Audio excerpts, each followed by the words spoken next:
tune in, that means you're feeling the vibe. The bell rung, you already been subscribed. Right now, the queen, she on live. Please pull over the whip, no phoning when you drive. Dope Soul sporting with the talk. First lady from New York, Brooklyn. All my people, you rocking with the chat. Hit that. The like button would tell me where you at. You know, step from the MBK. Born and raised up MBK.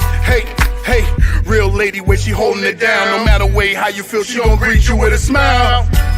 Sister, you one of a kind. Yes. Oh, sister, it's time you That's shine. Dope Soul. Where you at? Where you at? Dope Soul. Where you at? Where you at? Dope Soul. What? Dope Soul. What? Your soul. Where you at? Where you at?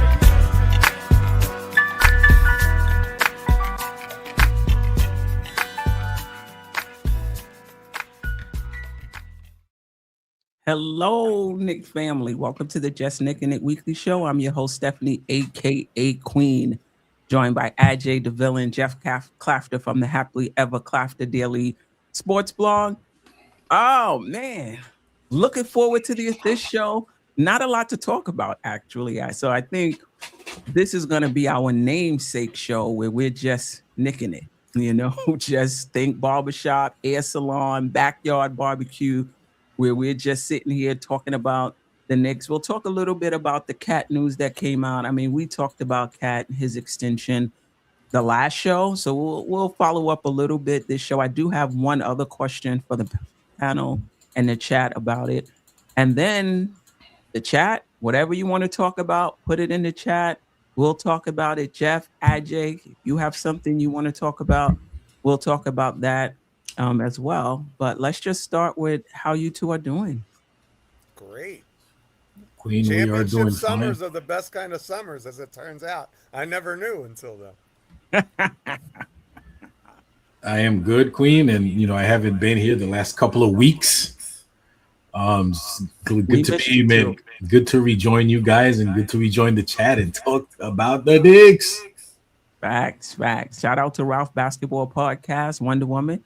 Appreciate you joining us. The news came out. I don't know what's going on with my glasses, but the news, I think it was Winfield from the Daily News, just correct me if I'm wrong, who reported that doesn't look like the Knicks are going to offer Karl-Anthony Towns a max contract. I don't think anyone, at least on this panel, is surprised about that. I guess the question I have, listen, we had the bigger discussion last week. One thing we didn't ask, I think we got into the second apron. We got into, you know, the how that impacts the team. We got into Karl-Anthony needs to take less. But one question we didn't answer last week, or if we did, I forgot. Yeah, I know my condition. Does Karl-Anthony Towns deserve a max extension? Like if there was no second apron talk, would this even be a question still? Not for me. I definitely think he deserves to be a max player. He's the best shooting big man in the game. He proved Yeah, we have to. Yeah, Mike is so low, and you know you be coming with the good stuff. Yeah, so we want to make sure. Usually, having to hear me is not usually a problem. So. Yeah, is it just me, Jack? I mean, Ajay, or is he low? He's a little bit lower than you by comparison, yes. I'm low as well? No, he's lower than you, I'm saying. Okay. And I have him. Okay. I can't get you any lower on this end. Any higher, I should say. Okay. I'll answer the question. Sure. He absolutely deserves max extension. Absolutely. Cat is one of the top players. I don't know what number, top 15, top 20 player in the league. He definitely deserves a max extension. No doubt about it. Yeah. And I was gonna say, I really hate. We probably at some point we're gonna talk about those aprons, man. They kind of shackle the teams. Like they really can't do much. Like too many restrictions. I think it's just gonna. They're probably eventually gonna have to change that. The next CBA meetings they have, they're gonna have to discuss it because you're at this point you're killing the game. You just I think their intentions. I don't know. I know what they intended to do. They to not create super teams, but then you're not allowing teams to really improve to get better. Yeah. A lot. I mean, I think they are allowing you to bring that team back, but at such high consequences, though. Yeah. Like if Dolan wants to bring this team, bring the team back and sign everyone who's extension eligible, he can. He can. But in terms of what else they can do, in terms of, reshaping the roster if they need to, there's limits there. And the Knicks are in the luxury tax multiple years. So there's penalties when you're in the luxury tax for, I think, 3 out of 4 years. There's the repeaters tax, and then the money per dollar is crazy. It is. Shout out to everybody who's joined the chat. Walter White says Cat is not taking enough shots to get the max. Do you think the max, and this is for the chat too, is tied to points and shots? I think there's more to the game than just scoring and taking enough shots and scoring points. There's like so many different facets to this game. You can't just that can't just be your only criteria to take the max, or to deserve the max, I should say. Yeah, Geoff, can we hear your voice? I don't know. You tell me. Yes, it's a little. It's still low, but it's a little better. Yeah, we can hear. I can hear. You can hear him. Okay. Not as loud as you, but I can still hear. I can still make out what he's saying. Okay. All right. Ajay shared his point on why he felt Cat should get the max, and he talked about the second apron. Did we lose Geoff, or did I lose Geoff? Okay. There you go. Say that again, Geoff. Did you? Can you hear me? Yes. Yeah. Can you hear us? Where were we at?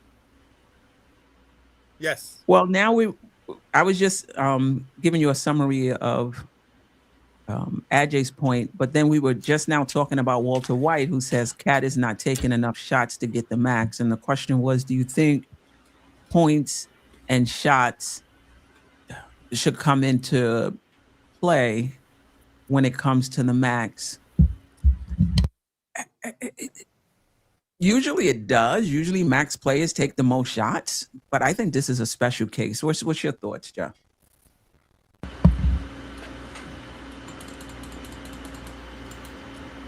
All righty then. So let me expound on my point. Usually the max players are the players who get. I think it's hard to say because I kind of think that Cat's taking less shots. We can't hear Geoff. We can't hear you. That's Your kind of video is frozen, and your voice is going in and out. Okay, let's see now. Yeah. So usually the player who's getting a max contract is a player with high usage on the team, probably leading the team in scoring, leading the team in shots. In this particular case, Cat has the ability to do that, but they're not asking him to do that on this team. And I don't know if he should be penalized for it, right? They're asking him to play more. Like, this is Mike Brown, and asking him to play more defense, asking him to take less shots, asking him to play within the flow of this particular offense. And it worked. I think once Cat bought into that, this team really took off. This team really clicked. I think Mike Brown also adjusted some things and started using him a bit more as a passer. So I'm not sure. And again, for those who came in late, we're not talking about the second apron. We're just saying, if there was no second apron, let's just start here. Is he somebody who would deserve a max, right? I mean, last week we talked about the constraints of the second apron and, why he may have to take, a little less. But I was just curious about whether or not we thought he deserved the max to begin with. Then we could talk about the context. I think he does. Ajay thinks he does. Absolutely. And Geoff? I agree. Can you guys hear me now? Am I frozen? Yes. Am I low? We can hear you. You're not We can hear frozen, you. What's but going on? yeah. That's Just try fine. to, like, if you can give us your preacher voice. Okay. Yeah, I think he definitely deserves it, but I mean, he's the best shooting big man maybe of all time. I mean, if he's getting less shots, I think that's a choice by the coaching staff as much as it is by him. But I think you saw when we kind of ran the offense through him a little bit after game 3 of the Hawks series. I think that really is what elevated us to the next level. And if we can see more of that next season, I don't think there's any question in my mind that he's one of the top players in the game and deserving of a max contract. But again, if you're going to max him and you're going to max Brunson and you're going to max OG, what does the rest of that look like? Because you can't max everybody, right? We've already discovered that, and that was the discussion last week. So is he willing to take less to stay a Knick? Probably so. Is he willing to take a lot less to continue to be a Knick? A little bit more skeptical of that. I mean, he's certainly earned the right to get paid well. Yeah. Yeah. Yeah, that like I said, is there an echo? There is an echo in your voice. Oh, and mine too. Oh my, this is just a Is it StreamYard? Like everything's short circuiting tonight. Yeah. This is what about now? It's coming late. I It's hear it. much. It is a longer delay. But where is it coming from, though? What is going on? Let me know in the chat. Are you guys also hearing a delay? There are 2 queens tonight. I'm gonna try something else. Hang on.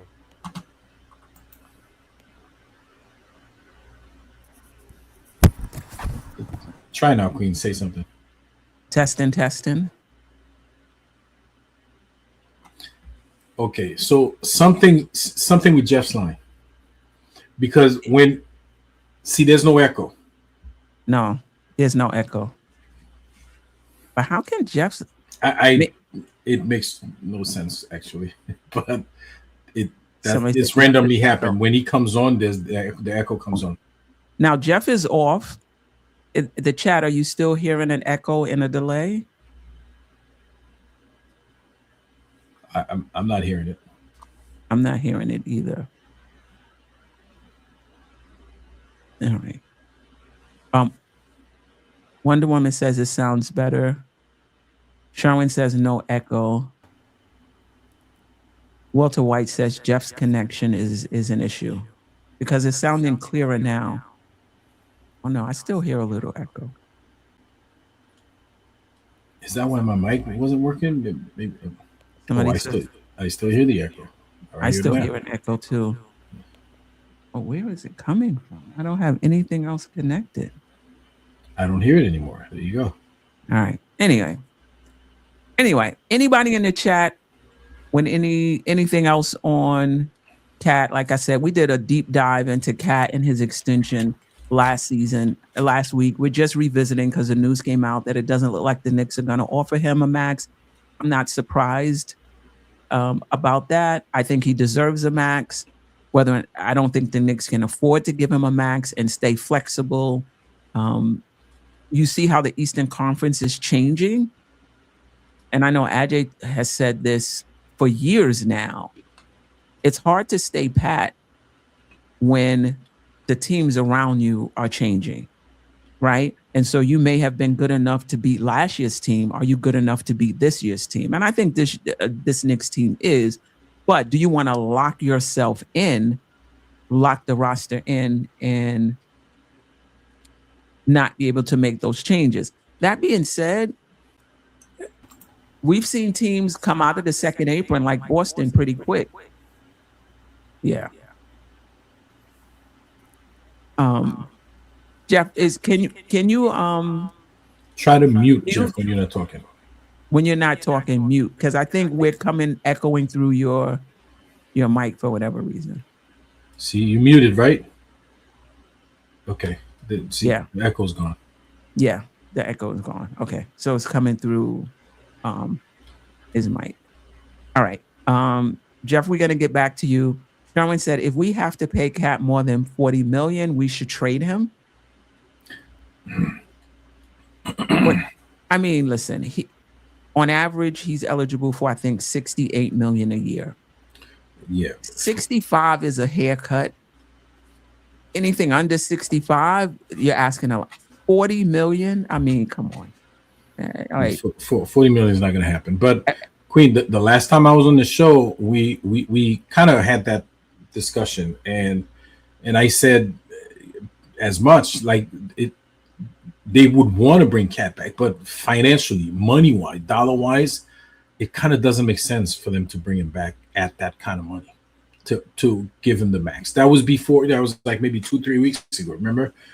But it just doesn't make financial sense to bring one person back, to bring Cat, which is arguably your number 2 guy, at that sort of that kind of max contract. And and I said at that time that the front office, knowing how that front office operate, they would probably look to trade him rather than really hinder themselves and lock themselves in the corner with that sort of contract and not be able to do anything. Now, even less than okay, they may not want to lock them into a max. But what are we talking about? Like, he should take 40 million, or no, he's not gonna take 40 million. He's not gonna take a pay cut from this season. He's making more than 40 million now. Yeah.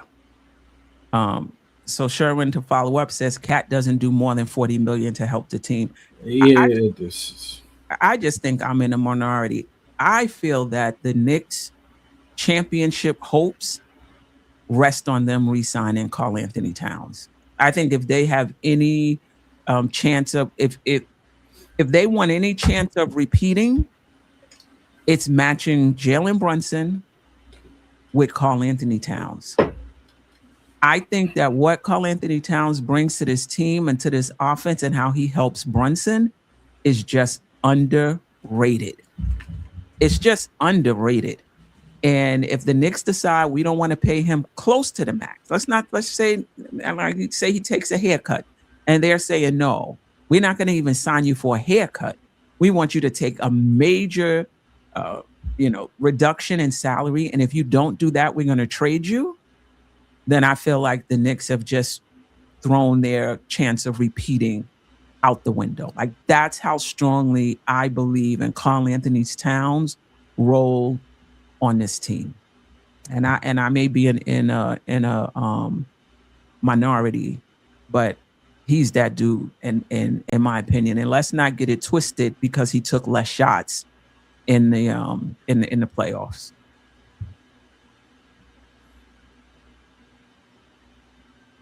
Yeah. Randu says if the Knicks give Cat a max extension, Josh Hart will be traded. And that's what I'm saying, Ajay. I feel like there's moving parts. I don't think it's just, or is it just we can't afford to keep Cat? We can't afford to keep this team together if Cat gets a max, so he has to go. As opposed to, we have to sign Cat. Somebody else on the team may have to go because he's more of a priority. Well, I mean, that's a decision they're going to have to make, right? So they have to weigh in to see, okay, Cat's value, against that 70 million, or, Randall, to use his example, Josh Hart, who's only making 20 million. So you're going to get rid of Josh Hart's $20 million to be able to sign Cat at $70 million, right? No. It's 60. Let's because it's important. 68 on average, with a haircut. With a haircut. I don't know what that is. Is that 63? Is that 65? I'm not sure. So getting rid of Josh to play him a little less than the max. Okay. Now you have to make a decision as the team, as the front office. How much do you value Josh Hart, right? Or you got, because now you're losing him to be able to keep Cat. But because to me, Josh Hart is very good value at $20 million. You know, the way that this league is dishing out money to these players. I think he brings, I think he probably, you know, he's playing what he's getting paid for, right? Are you going to be able to get rid of him and find somebody who does something what he's doing for much less? Or because if you get rid of a Ham to keep Cat, you're not going to have a lot more money to sign somebody, you know, of any name to come and do what Josh Hart's doing, right? So I think you lose a lot more value if you get rid of Josh Hart, what he brings to the team, plus that small quote unquote salary, and small by comparison to the other one.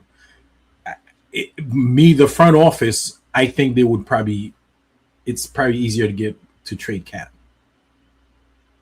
Not that he brings a lot more value, but not that much more that you have to, you know what I'm saying? Like it's like who Cat. He's more valuable to the team than Josh Hart. Right. But is he, you know, 3.5 times more valuable, like in terms of salary? You know, because in my opinion, he is, but okay. Is that the front office's opinion? I mean, no disrespect to you, but the fact that we're even considering Josh Hart.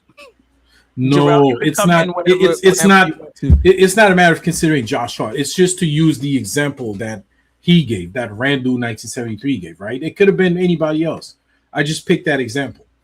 I'm just saying, if you, how do I say this? You can get more if you don't have Cat on the team. You have more flexibility to go after more talent, as opposed to if you don't have Josh Hart's $20 million, you're still limited in what you can get. Yeah, I get that. You see what I'm saying? Yes. That's what I'm saying. But I guess my question then, Geoff, you can weigh in. Who are you going out to get that's more valuable than Karl Anthony Towns? Is what I'm saying. With $70 million? Yeah. Stop saying $70 million. Oh, okay, 65. Yeah. So to me, Josh Hart is a lunch pail guy. If we're taking his money and that helps us sign Cat, and we have to go out and sign a $5 million guy, I mean, he's not going to be Josh Hart, but maybe we can make up for that on other players on the roster. How are you making up for Karl Anthony Towns? Who are you bringing in that's going to create the space Brunson needs? Pull that center out, be able to shoot the three, be able to drive, be able to pass, and you can run the offense through him. I just feel like Cat and Brunson, to me, are the two best and most important players on this team. And I love OG. Love what he's done. Love how he's grown. I'm not convinced OG can be OG without the space that a Brunson and a Karl Anthony Towns brings to the table. Jerrell, welcome. Hey. This has been, I don't know what's going on. I'm echoing. Geoff sounds like he's in a tube somewhere real low. I know you had mic problems. Yep. It's the off season, man. Okay. I think with the off season, I think that's just is what it is, man. I think maybe our, computers and stuff is off just like the players are. Yeah, but I did hear how's everybody doing? Salute to the chat. You know what I'm saying? I wasn't here last week, so yeah, man, I've been listening to the show the whole time while I was working, trying to get this to work. I think it's kind of disrespectful to think that Cat is going to take a pay cut to like $40 million. No, that's not realistic. Yeah, why would any player do that unless he was really on the down side of his career, and he wouldn't get that from somebody else. Somebody else will pay him more than $40 million, so he's not going to stay here for that. Yeah, Cat is the second most important player on this team. I think if he's not going to get the max, but it'll probably be, right under it. If anybody's going to go, it'll be somebody else. Somebody not Jalen Brunson or Karl-Anthony Towns. I think those are the only two players that are definitely not going anywhere in the foreseeable future. Yeah. I have a question for Ajay, but I want Geoff to weigh in. Okay. Well, I think that it is a decision for the future what we want our core to be. That's basically the question that we're asking, isn't it? What is our championship core? What are the combination of players that can keep us competitive long term? Who can we sub out? Who are must keeps? And those are difficult decisions. To me, Towns is an obvious piece to the puzzle. He just does so much. He was really good defensively for us. His offensive game is so versatile. He makes Jalen Brunson's life a lot easier. Even before he got here, he was in the Western Conference Finals with Minnesota. So here's a guy who's been to 3 conference finals in a row. True. He's clearly one of the best big men in the NBA. And so you kind of have to decide who you want to keep and where you want to go. And so, in my opinion, if I have the choice, Towns and Brunson, probably OG, and try and work around those 3. And if that means moving Bridges or Hart to kind of make that work, then that's what you have to do. Ajay, what's your thoughts on that? Or do you feel like you would prefer to keep? No, I don't disagree with that. As a matter of fact, that would make more sense for the front office to move somebody like Mikal Bridges or, God forbid, and I hope they don't do that, OG Anunoby, because they make more money. So, in other words, it's more, they get more return if they get rid of one of those guys. They get more flexibility instead of a Josh Hart. Josh Hart only frees up $20 million. That's just enough to add to Cat's salary. But if you free up, if you get, you trade Mikal, if you don't have to pay Mikal Bridges his salary, you have more flexibility to go after somebody else that could do what he does and, have decent money to pay them left. You know what I'm saying? What I'm saying is Josh Hart doesn't make enough money. Like, he's really not, it's just not going to help pretty much what I'm saying if they get rid of him. He's up for an extension, though. So Well, I think right. if they trade him, that's less money they have to pay as well. Yeah, but it's only $20 million less. And when you up Cat's by next year, he's gonna eat up a lot of that $20 million already. So you're not gonna have that much left. Okay.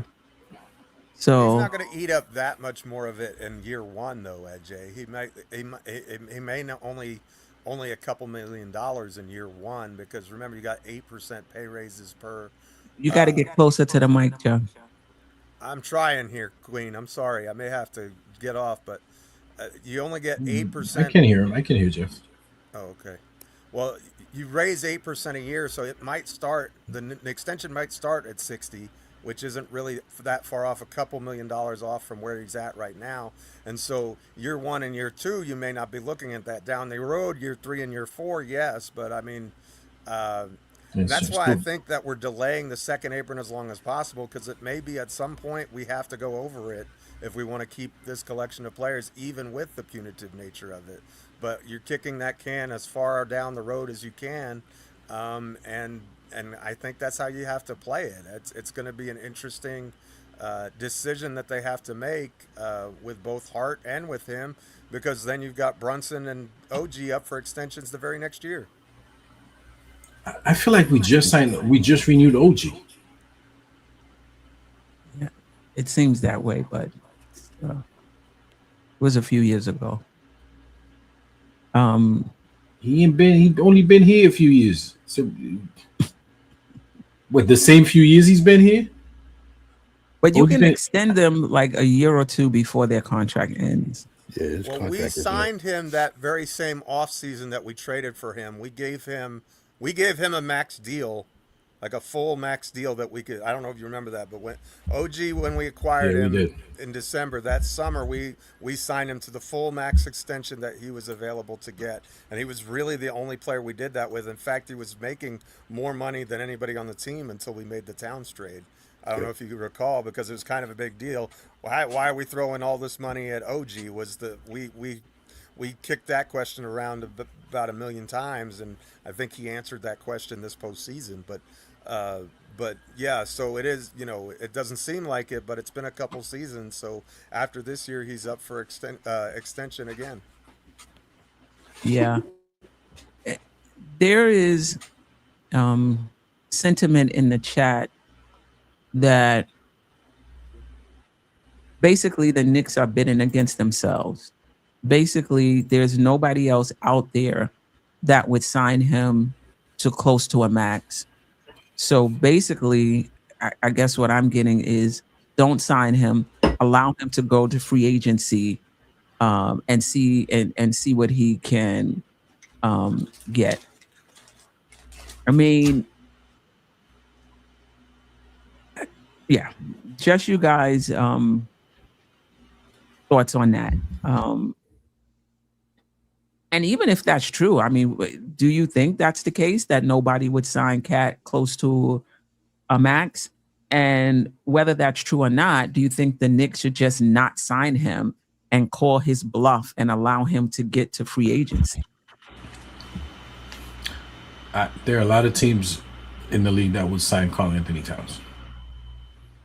I don't know whoever said that. I don't know what they're looking at. Karl Anthony, he's one of the best. He was the best big man in the game. He's top tier talent. They will sign him. Yeah. So Quiet Money says nobody is going to pay him if we don't pay him. I disagree with that. He has value, but I'm not too sure what his value is outside this team. Cat is making $57 million. Who's going to pay Cat that in the NBA? People are out there playing clothesline, street clothes, and people who are injured. Geoff, if you can, I got it. People who are injured, max contracts. I think this comes down to, and Cat hasn't crossed over yet in a lot of people's minds. I think it just comes down to whether or not you value Karl Anthony Towns and how much you value him.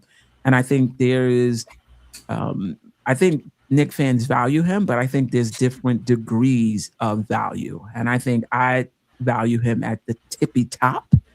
And there's, those in the fan base who maybe value him up to a certain extent. Did I get that right, chat? I agree with that. I think the people who undervalue, in their opinion, undervalue Cat are the same people who didn't really view him that high in the first place.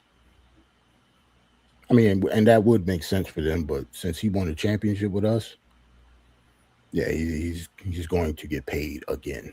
It might be his last big payday because he's going to be, 31, 32 years old, but he's going to get it from us or somebody else. He's still one of the best fives in the league, whether you like him or not. Jerrell, I don't understand how somebody watched the Knicks all season as Knicks fans and don't see Cat's value to the team. Because they just didn't like him. I mean, some people just don't like certain people's game. Yeah, but you're watching the game, you see his contribution. I don't get it. They still don't value him, yo. It was the same thing when Julius Randle was here. Like, if you don't like his game and you don't think he will get paid, like he would be in Karl Anthony Towns' shoes like right now. If you talk about like the hierarchy on the team, to me, I think Cat is a better player and he was better for us and Jalen Brunson. Obviously, that's why we won the chip. But wouldn't nobody, I wouldn't say nobody, but a lot of people wouldn't want him to get a max deal either, right? Because they didn't value him, which is understandable. But it just is what it is. It depends on who you are. But the question is, how do other GMs value Cat, not how we value him? I think with all the teams in the league, especially the ones who, not like in the bottom, but I don't know why Charlotte wouldn't try to give him money while they're trying to build their team up to go to get a run. They just traded away their best player. They're going to have money soon. Like who are they giving max contracts to? There are other teams that don't have max contracts that will give Karl-Anthony Towns that money if he becomes a free agent. It's not like the free agent list coming up next year is something crazy. Like, where would he rank on the free agent list next year if he becomes a free agent? I don't know who's going to be up next year. Number one or close to it. But let's keep in mind, players of Cat's stature don't make it to free agency. They're traded, right? And if they're traded, then teams will make room for him. So I think that's the answer to Sherwin's question and maybe others. Who has the team? Who has the money to sign Cat? When was the last time a big time free agent in their prime, close to their prime, particularly in this new CBA, has made it to free agency? Like, the free agency market is dried up. These players, they get together with the organization. They let the organization know they're not going to re-sign, or the organization decides that they're not going to re-sign him, and they move them for value. So he would go to a team and you would get something back. It would be a trade. It would not be him going to free agency and, oh, nobody really has the money, so now we could, like, those days are over when it comes to players of Cat's stature.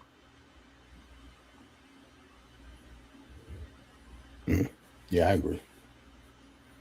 People want us to just not pay him so he can go out and try to find money. So what if he find it? So we just lose him for nothing? Like, that just means you really don't value him like that. Like, I can't risk losing to Karl-Anthony Towns for nothing. Terrible business. Can't risk it. Jalen Duren is a restricted free agent. There's a difference. And he's not as good as him. And he's not as good as Towns. Facts. There was a comment. Shout out to Jeremy's house. A 7-footer that can shoot the three and lead the league in rebounding. What are we talking about here? Yeah. Of course teams will sign him. He led did he finish the season leading the league in double doubles? I believe so. If it wasn't first, he was second. So, yeah, like, I think Cat has a lot of value. I think some people just don't like it. Unbelievable. Like, I don't know what they watching. It is what it is. I don't know what are they watching. Like, Jalen Duren threw up on himself this past playoff. Like, why would we even make that trade at this point? Not somebody coming off a championship. I wouldn't trade Carl. Like, say it was equal money just because he's younger. Like, I wouldn't trade Cat for Jalen Duren. What did he do this past playoffs? He was trash. If it was straight up, if Detroit said, listen, we'll trade you, give us Cat. And Duren said, listen, I'll only take 40 million. I won't even take whatever his max is. His max might be 40 million. I'm not sure, but whatever. I'm not going to take it. I'll sign with you. I'm not making that trade. No. No way. Tory B, y'all out of your minds if you at this point don't value Colin. Yes. I can't. Tory. Shut up, Tory B. Jay Will says, we value Cat. 3 exclamation points. He just isn't getting a max from anywhere. So yeah, so this is about how much you value him. I do think he would get a max somewhere. But Cat's not worth a max, who is? That's my question. If in other words, if you don't think Towns is worth the max, then there's only about 4 or 5 players in the league that you think are max worthy, and that's just not how it works, in my opinion. Financially speaking, you're going to have tiers of contracts, and you're not just going to have 5 max guys. I read somebody say they don't think Brunson is a max player. Well, if Brunson's not a max player, then nobody is. Like, you're going to have 3 maxes. If you're Jokic and Giannis are the only players who get a max, and Luka, what are we talking about here? Max players are a thing, and you know when you're a top 20 player in the league, probably in line for a max or close to max deal. yeah, to your point, Double D 8086 says, shoot, Jalen Brunson isn't worth the max either. Nobody deserves over 50 million a season to dribble a ball while trying to score a hoop. Oh, yeah, that's Yeah. Me. Yeah, that don't make no sense. Yeah. Well, I how think about all the money that's that the about owners us are who making? Like, how does that work then? Like, are they worth billions of dollars even though they make that type of money? That's not how that works. It doesn't work that way. Yeah. Lonnie Meeks, why not trade Bridges' salary rather than Josh? Yeah, we said that. Mm-hmm. I think they'd get more value out of that if they do that. Okay. Shout out to the Flying Grayson. Appreciate you rocking with us. The thing about Cat is that he gives this team a great edge. You combine that with Brunson, and it's the best edge in the league, as they can both pull the rim protector out of the paint equally. And you can play through both of them. I think we just really underestimating how they just changed the dynamics of how this entire team can play. You know, salute to Greg. Appreciate you. All right. Okay. JM3000. Hell no, I'm not trading Cat. Sherwin, Cat averaged 16 points and 10 rebounds in the playoffs. Duran averaged 10 points and 8 rebounds. Sherwin. Come on. You watch basketball and you assess basketball players. You know darn well it's not about the points. You know darn well it's not about the points. And you know if the Knicks played another way, Karl-Anthony Towns was capable of scoring 28 points a game and pulling down 14 rebounds a game. Like, he has that ceiling, right? The Knicks played a certain way. He gave up shots, you know, and that's why he averaged 16 and 10. It helped us win. Now we're going to hold it against him because he didn't score, 25 and 10. Duran, if you watch the games, was a hot mess. He was terrible. So it's not about the points. If you watch the games, you can see how Cat elevated the Knicks, in my opinion, and Duran made it harder for his teammates because he didn't show up and do what they were expecting him to do. I think that's a big difference, regardless of if you want to say, it's just 6 more points and 2 more rebounds. It's bigger than that.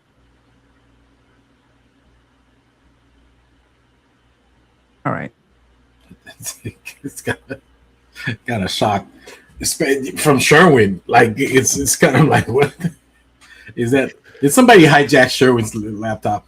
Yeah, I think because of Jalen Duran, like that's the person that we talking about. I'm having an argument with the playoffs that he just had. He was terrible on both ends. It wasn't even just scoring. He was getting killed on defense too the whole playoffs. Like, he had like mental issues. Like, something was actually wrong with him. He was almost unplayable. He was getting dunked on. He was getting he was getting abused out there. Like, their third string center was getting more minutes than him at one point because of that. So not him. Like, you got to have an argument for somebody else. You got to name somebody else young and good as a center that I would try to trade for. And with some upside. Yeah. And I'm a Jalen Duran fan. So am I. Ever since the draft, I wanted him, but not now that I see compared to Karl-Anthony Towns. Hell no, no way. Yeah. That doesn't make sense. Yeah, not now. Greg, so James Dolan is worth billions, but our 2 players can't get a max. I mean, this goes back to whether or not James Dolan not wanting to go into the second apron at least for a year or two. It's a bad decision. Is it just about the flexibility? Is it about something else? Because you can't get out from under the second apron. It's not like you have to stay there. You're going to have to move some players, though. Does nobody else being in the second apron mean anything? I mean, Like it's not like we the only, like we didn't want to bring our guys back and we just won a championship. I always thought that if no other team is in the second apron either, I can see why our front office wouldn't want to be the only team in the league that gets handcuffed like that. Like I totally get it. Like I don't like it because I want all our guys to stay, but to be the only team in the entire league to be handcuffed like that for a couple of years, yeah, I don't. I wouldn't be shocked if they made that decision as a collective. It's not just a James Dolan thing, to me. Yeah. Particularly this season is like people are racing to get out from under the sack. I think one team is in the second apron this season. Is that correct, Geoff? I thought it was 0. I think there's one team that's still in the second apron. Tori B says it's Cleveland. I think Cleveland got from under it. I'm not sure, but I believe there was one team. Okay. I don't understand how Philly. Suns, maybe. Say that again. Phoenix. The Who's on that team? Suns, maybe? Phoenix? The Phoenix Suns, maybe. I don't know. I'm guessing. Who are they paying? Who the hell's on that team? I'd say the Suns. Ugh. Of all teams, I think it's Denver too. Who are the high salary people on those teams, man? Yeah, they just got rid of Michael Porter Jr. So how are they in the second apron? They only got 2. Is Book? Yeah, I don't know. Is Book getting $100 million a year? We don't know. I got to check. I have no idea, to be honest. Greg says if there was a third apron, Denver is in that currently. So why can't Dolan, who just won a championship, do it for one season? Who I got to see who Denver is paying like that, other than obviously the 2 All-Stars. Who else is, because they got rid of Cleveland. Sherman said it's Cleveland, so it's between Cleveland and Denver. Okay, I can see Cleveland because they have I could see Cleveland. I don't understand how the 76ers didn't hit the second apron. Yeah, I don't know. Good GMing with all those players over there. Yeah, Wolverines. Dolan spoiling all the fun from winning the chip by going El Cheapo with the second apron. I don't think, I could be wrong. I don't think it's about the money. I think it's about the handcuffing, the roster stuff. But I could be wrong. I don't know.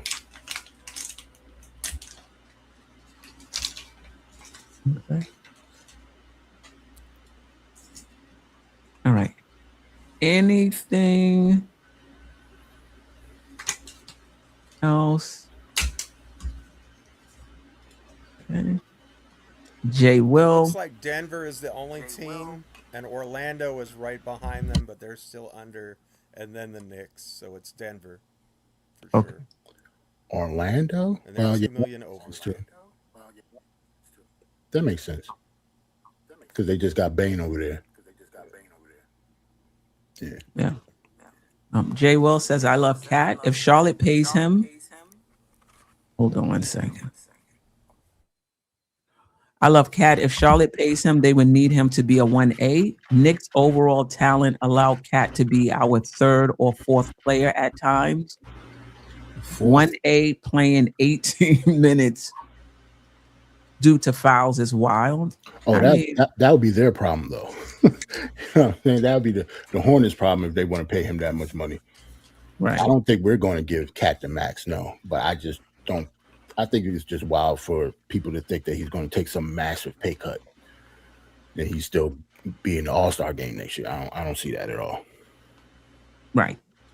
And I think Cat playing 18 minutes. I mean, he does get into foul trouble at times, but I think 18 minutes is, I mean, yeah, he plays more than that.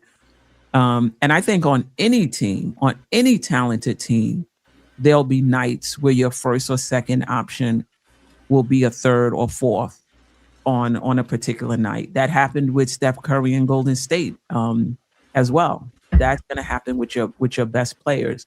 But that wasn't a game in and game out thing where Cat was the third or fourth best player on this team, right? I mean, on a night-to-night basis, yeah, sure.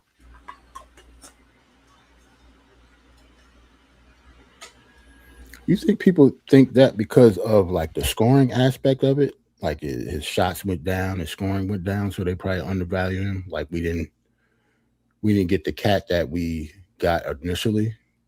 Like we took the ball out of his hands more. I don't know. But Jerrell, we also know that it's like Mike Brown, the way Mike Brown wants to play. That's why his shots went down. We saw him last season.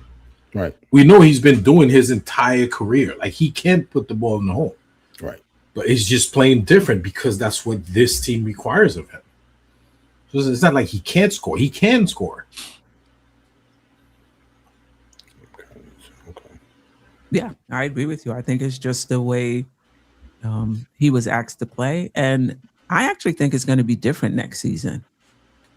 I think Karl-Anthony Towns was kind of discovered by Mike Brown, in the playoffs. And I think next season, we're going to see more of the Cat that we know from seasons past. Tori B says Karl-Anthony Towns was the best version of himself the entire second half of the season, and he elevated his play and defense during the playoff run. Folks have lost their minds. He did elevate his play, and I do agree. Was that you, Ajay or Jerrell, that we as fans may be just focusing on that he got less shots and scored less points, and not looking at just his overall play and how dynamic it was and how it allowed us to play a certain way. Yeah. AD, appreciate you. Salute, champ. Salute. Double D, how much would all four of you extend him for per season? 50, 60, or 68, please? It's a tough question. What's the It's exact? not tough for me. This is. 60. You go ahead first. No. 68. It averages, the max would average out to 68 million per year, if I'm not mistaken. That's what it would average out to.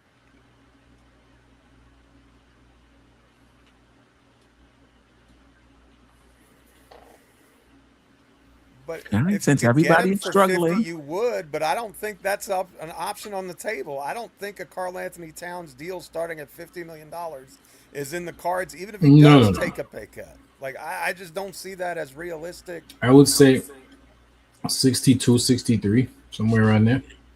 Average. If we could get him to start at 63, I think that would be a steal. I think that would be a steal. This is a 4-year contract or 5? 4. 4. So if it's 4, that means he's giving up $20 million. You'd be giving up $20 million over the course of the contract. Listen, if we can, so if it came down to the max or losing him, I would pay him the max, and then I would look to see who else we can move on the team to maintain flexibility. If he was willing to take less, 65, 63 to 65, that would be gravy.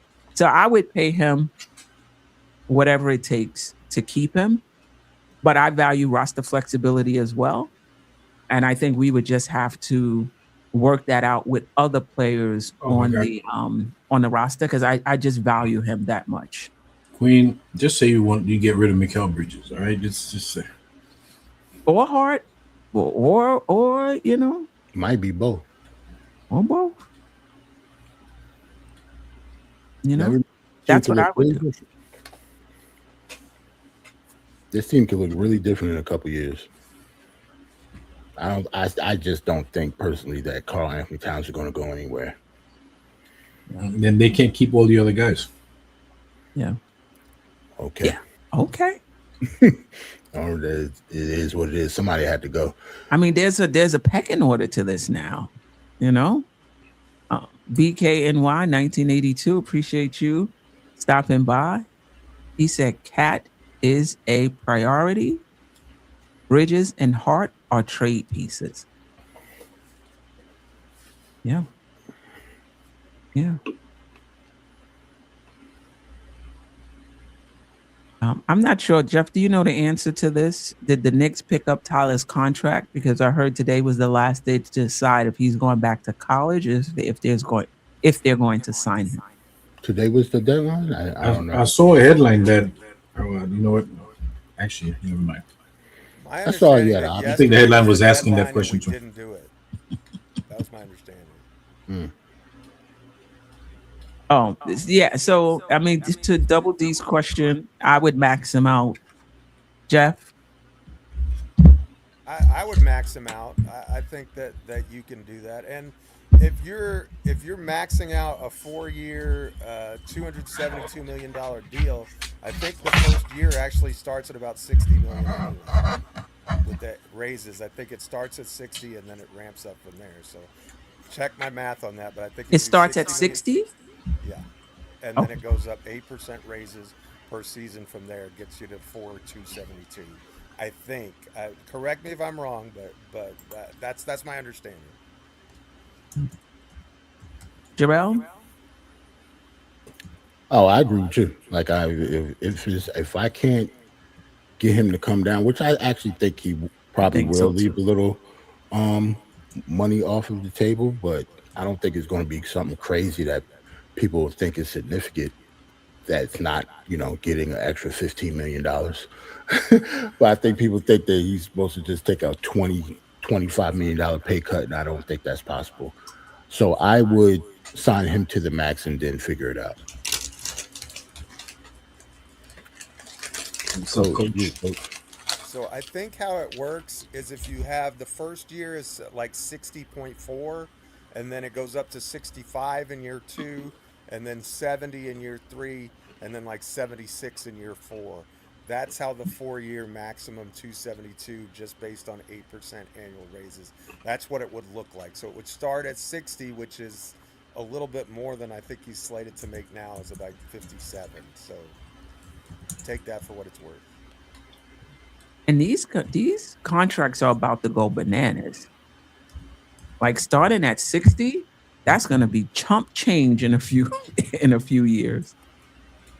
And the real problem is that the 8% raises are outpacing the increase in the salary cap, which is not something they anticipated when the CBA was done, and so the raises are actually shrinking the salary cap by themselves without signing other players. It's kind of a strange deal. So it makes the second apron much more painful, or more like you get to that much quicker than you would want to. With the Okay.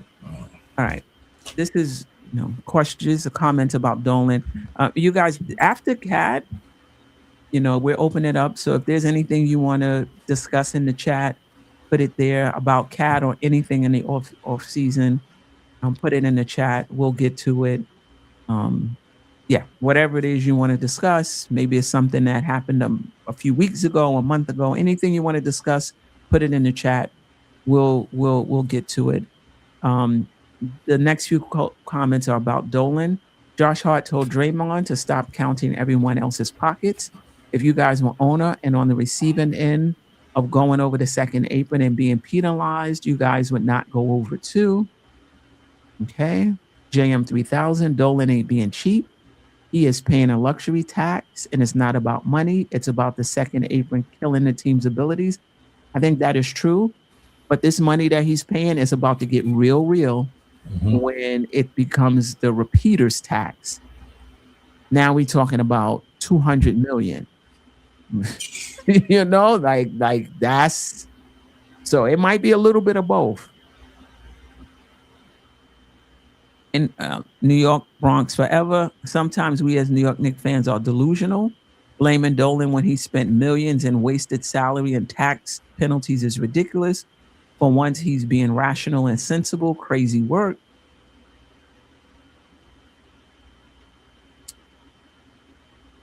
Thoughts on that?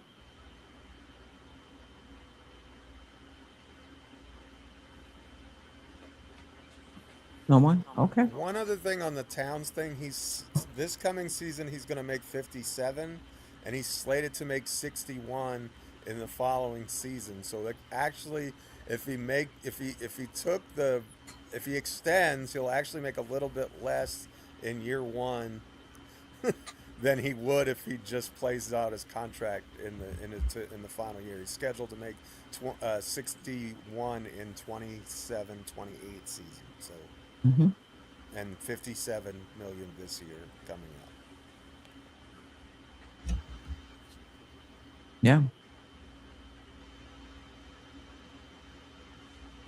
All right.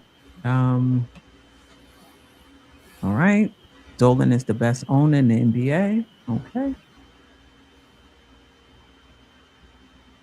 Sign Cat and trade for Keel. Yeah, I'm with that.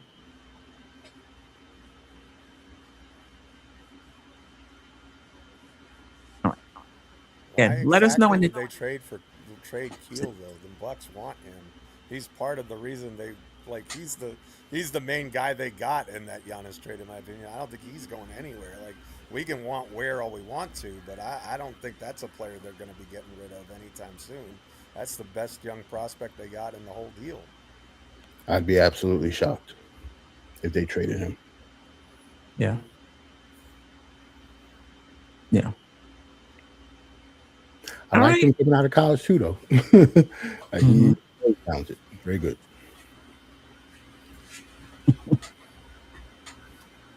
$17 likes disgusting. Yes. Yes. Get the likes up, man. Hit that like.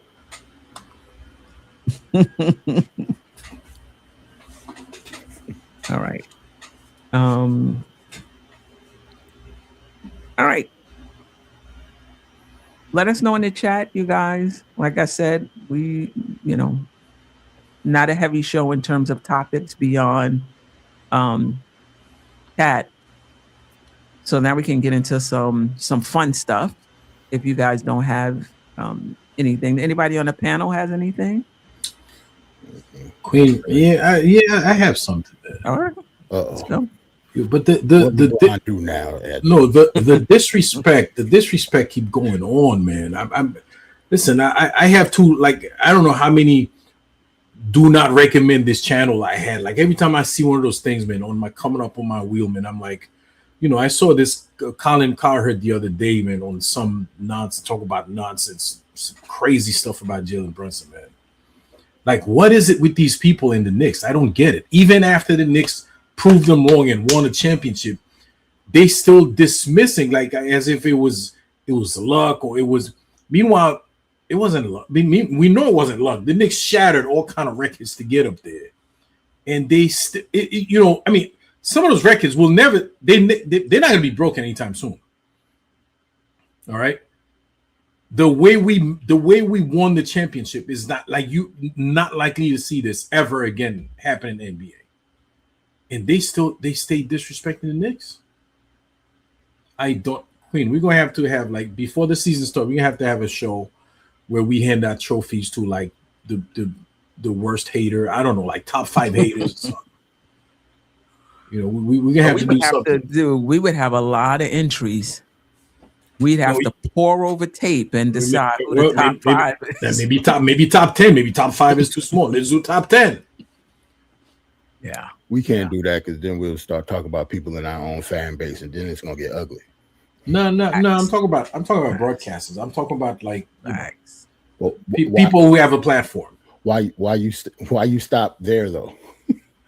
Like, there's people in our own fan base. All right. So let's do 2. Let's do one for broadcasters and one for the chat. I'll do both. But yeah, you know why though, Ajay? Like, even if they don't believe it, it's good to say it just because of who we are. Jerrell, I'm convinced they believe it, man.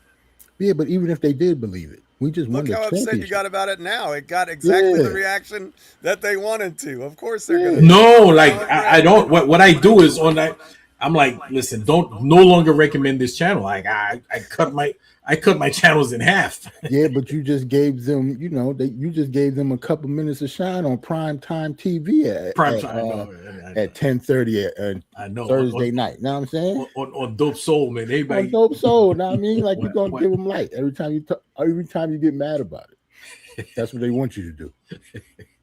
Yeah, I was surprised too because I obviously there was a lot of negative rhetoric about the Knicks for decades, and when the Knicks won, I wasn't sure if that would be enough to shut people up.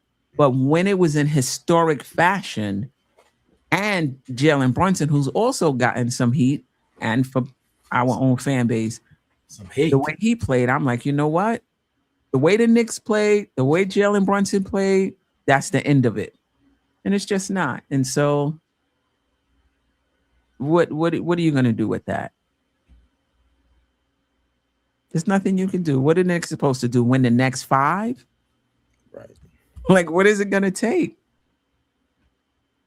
I think let's say by we win next year, they're gonna say, I bet you can't three-peat like Michael Jordan. Right. Right. Because Shaq was like, the Knicks was lucky because of the Wemby turnover, I think in game 2 and I'm like, listen, Shaq, that's stupid. There is some luck to it. I'm pretty sure on the multiple championships that you've had, there was some luck as well. Robert Horry saved his life before. Right. For sure. Yeah, he was lucky Robert Horry was at that spot. That elbow where he caught the ball and hit that 3-pointer. Yep. Yeah. Yeah. What do you think last season OKC got lucky that Tyrese Halliburton got injured in that game 7? Did he ever mention that? Right. Because it looked like OKC was in trouble last season in that game. Yeah. Yeah. Yeah. Absolutely right. BKNY 1982. We have the right to call ourselves defending champs for a whole season into the playoffs. Absolutely. I have a question. I say during the playoffs too. During the playoffs. And I'm talking during the playoffs. And listen, if somebody win next year, I'm still next offseason. I'll be like, we were last year's champion. Yeah, I gotta be like 3 years removed before I start talking about this. I have a question about Brunson's legacy. Mm-hmm. Walter White, how do we fill the last 2 roster spots? Yeah. I thought it was just 1. I think it's 1, right? Even if it is, that is like the question. And like that's we have up to 15, but we have 13 under contract, but we're leaving the last one open because we don't have money under the second apron to sign it. So it's effectively running with 14, assuming that you don't do a trade, 2 for 1 or something like that. And I think that's what I think there's a deal in the works that is probably not going to come till closer to camp. So I think you're not going to see us make a move. I think if the solution was Nick Richards, they would just have signed Nick Richards and put it to bed. I think that there's other moves that they want to make. Deuce McBride is someone I would look closely at just because he's contract extension eligible, and I don't think that the Knicks want to extend him. And so I think you're gonna look at that. I think Pacome Daddier is a person of interest as far as getting traded, just because it frees up a little bit more room. Tyler Kolek is another guy, and probably not by themselves, probably in some kind of a combination that lands us another center. Maybe a 4 or 5 kind of a guy. I don't know, but that's kind of where I think that they're going to go, and then free up some room to maybe sign Cahill or somebody else to the roster as well. So I think that they're waiting intentionally, and I don't think you're going to see anything for some time. But expect the Knicks to roster 14 guys this season and not 15. I'm pretty sure that that's how they plan on operating, just because of their cap situation. Okay. In fact, 14 is the minimum that you can carry on an NBA roster. Okay. Someone said, Building blocks. It's been a minute building blocks. No one wants Daddy A. Okay. Walter White, we got to trade someone to open space for the rookie exception. Okay. And somebody said Westbrook or DeRozan. Okay. DeRozan. I don't know if Russell want to come out here. I don't know if either one of them want to come out here. No, but if we could pick one, I would pick DeRozan. I'm not sure. I think both of them would just be coming off the bench to score. So yeah, but Westbrook. I think DeRozan could score. He's a better scorer than Westbrook at this point, at this stage. But is that what we need? We need scoring. Neither You always need scoring. Westbrook. yes, that we always gonna need scoring. Always need scoring. And we're never gonna not say we need Yes. scoring. That's just how. No, I mean that's just how we are. DeMar says he has to start. Oh well. Okay. Well, he can stay where he at then. If he got to start, I don't think DeMar DeRozan is in the, the situations to be demanding that he start. Like you're right. He's not in that position. He Not can't anymore. make demands. But he could probably go somewhere else and get more playing time, I would imagine. Yeah. Yeah. even if he didn't start. Yeah.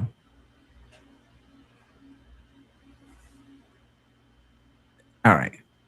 Greg, I'm not sure. Greg is really Man. wants to know what's going on.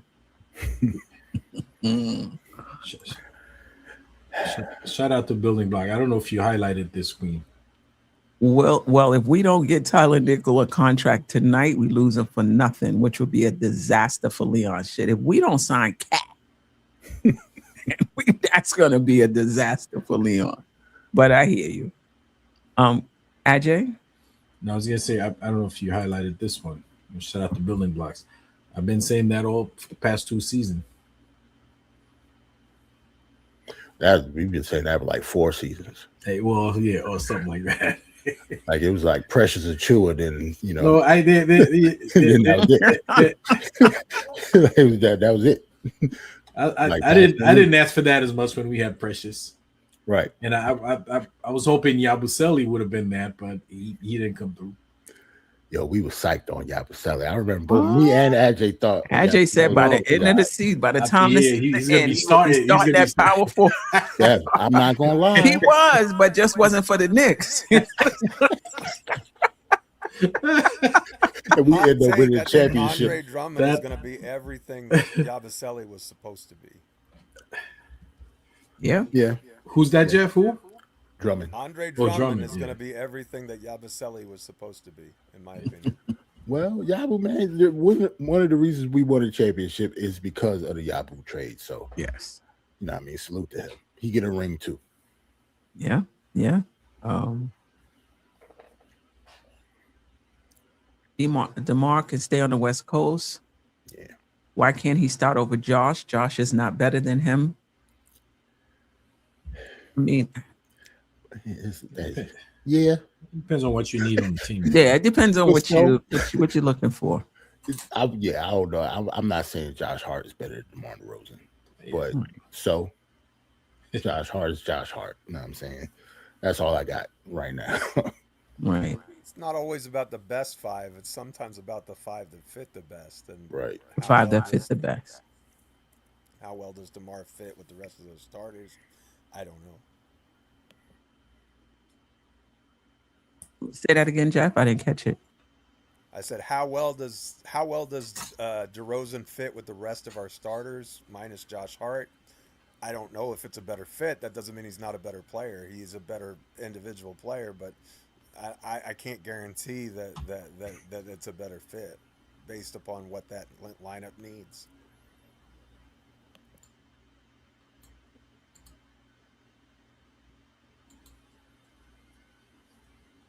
DeMar can't check his grandmother. Be serious. Yeah, but she got mad handles though. I mean, Granny might got, game.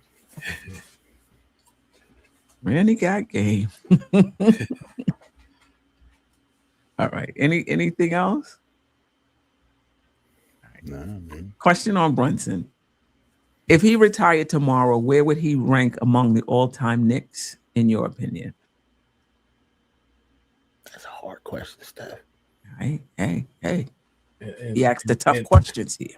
And she want to ask it like when anything else is nothing else. All right, let me ask the tough question. Hit you with this hammer real quick to the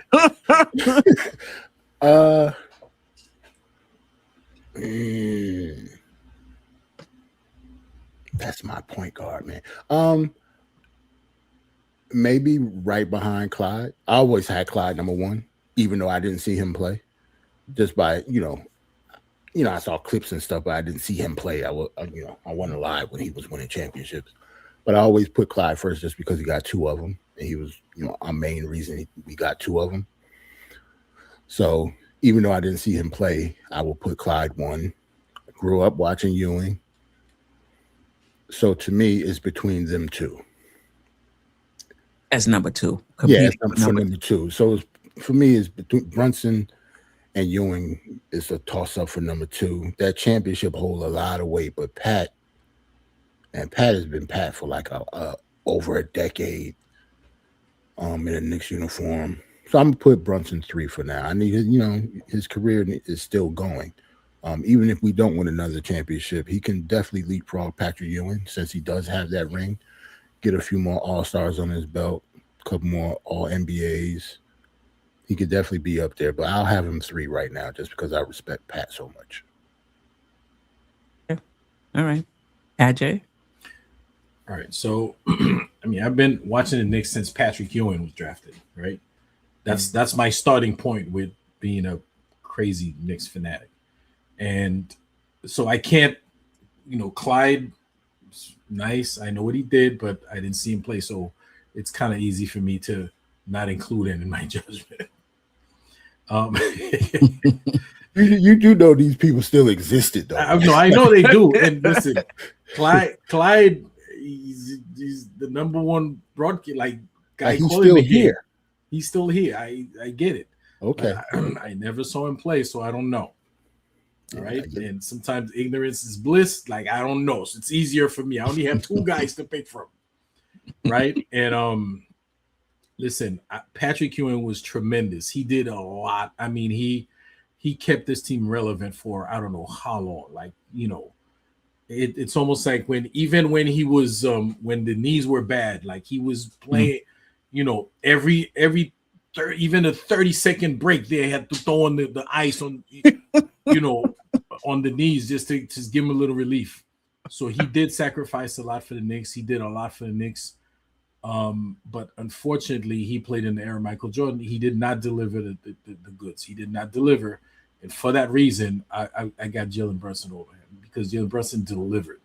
And to Jalen Brunson, you got to remember, now think about this. I know because of his age, he's not going to be able to play as many years as Patrick Ewing did, but trying to extrapolate, if he played as long as Patrick Ewing did, how much more he could do for the Knicks, which is, it's probably not going to happen, but in his little short stint here compared to what Patrick Ewing did, he already gave us tremendous season, amazing seasons.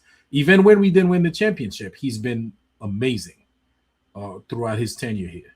So again, he delivered the championship. So I have to give it not in Patrick Ewing. I mean, it's literally 1-1, but because of he delivered the hardware, I give him that slight edge. All right. Jeff? Well, I think that we would be remiss if we didn't talk about Willis Reed. The man won league MVP, All-Star MVP, and Finals MVP, and all in the same season. So, I think that we need to put some respect on that name too. And he won 2 championships with the Knicks. To talk about all-around players, then I think you've got to have Clyde there. I mean, if you want to just talk about greatest scorer in Knicks history, I think Brunson, hands down, number 1. But if you talk about overall player, Willis I mean, Clyde was just such a great defender that I think you have to have him up there. And then Patrick is the one that's hard for me because Ewing never got to play with the talent that Brunson did.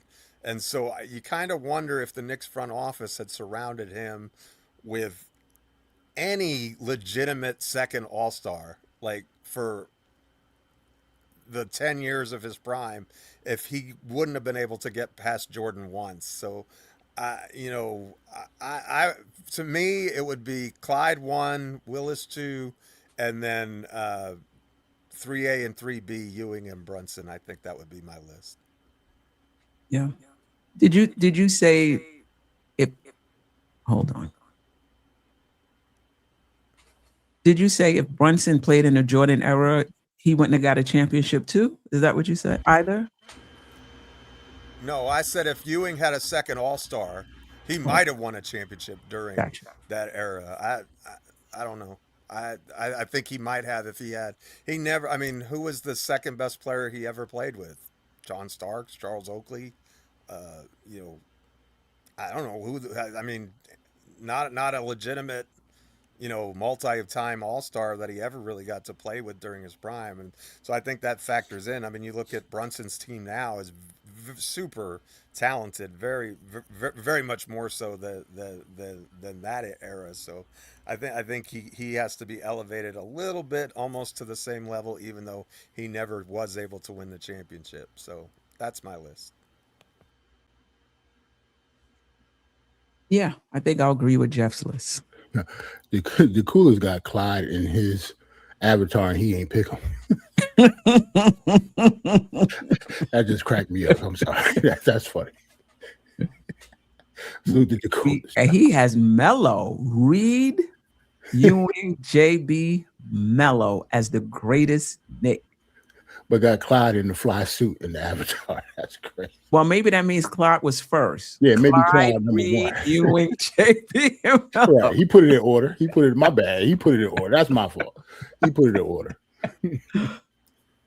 Oh boy. Yeah. I'm a tomato for that. Right. Yeah. What would Brunson have to accomplish to become the greatest Knick ever? If he get another chip, it's pretty much sealed.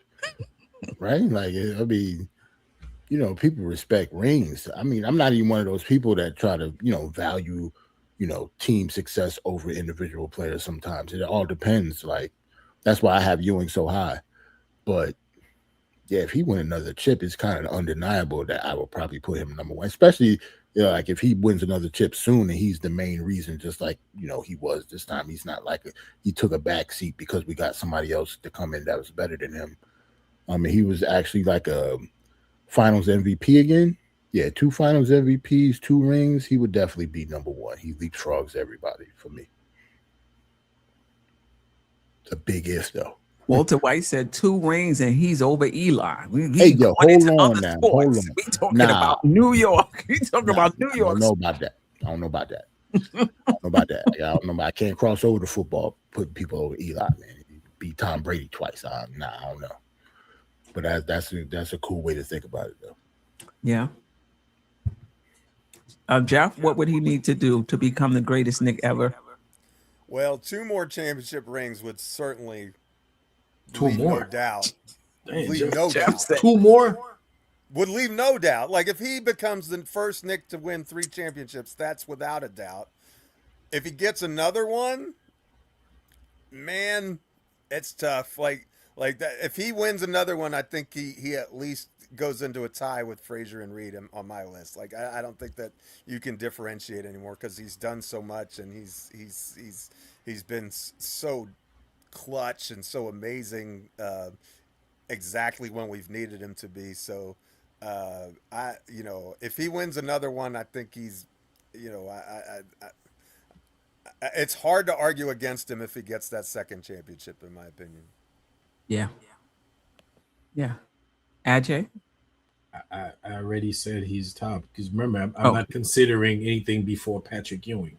Okay. These guys, so in your time, you're just saying in your time. In my time, these Jeff and Jerrell, they complicating things for themselves. I'm making it easy on myself.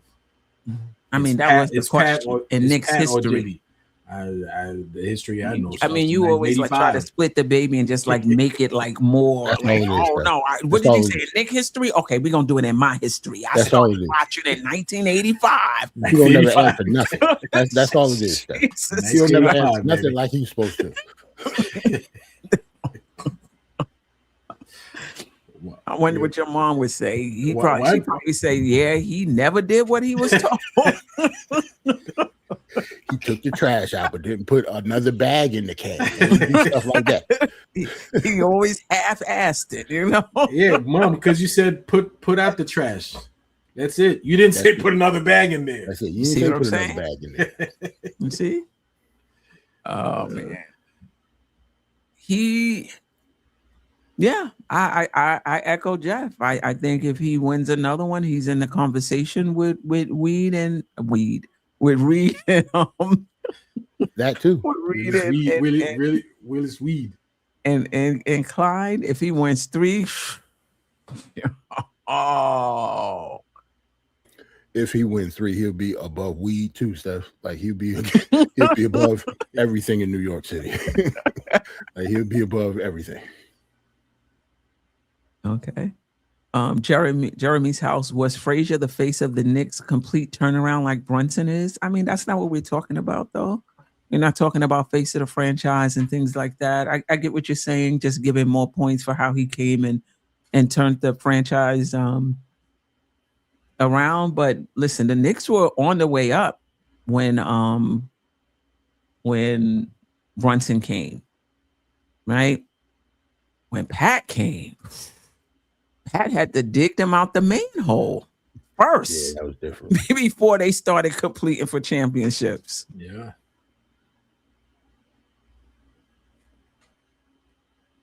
Yeah. Okay.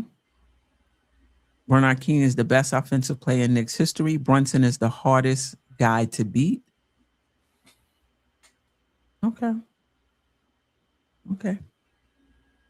I think Melo should be in that conversation somewhere too. Yeah, he should. If we just talking about scoring, yeah, he should be. He should be. Just scoring or greatest Knick ever? Scoring. Or best offensive player, like Paris said. Of course. Best offensive player. I think Melo should definitely be up there. Absolutely. Brunson, Bernard, Melo in the I don't know who. No. Yeah, it'd be hard for me to pick out of them 3. That's tough. Like Melo was unguardable when he played at one time with us. And his game was so smooth. Like I could just watch him all night. Like that's how smooth. It was like poetry in motion. Could get a shot off without moving.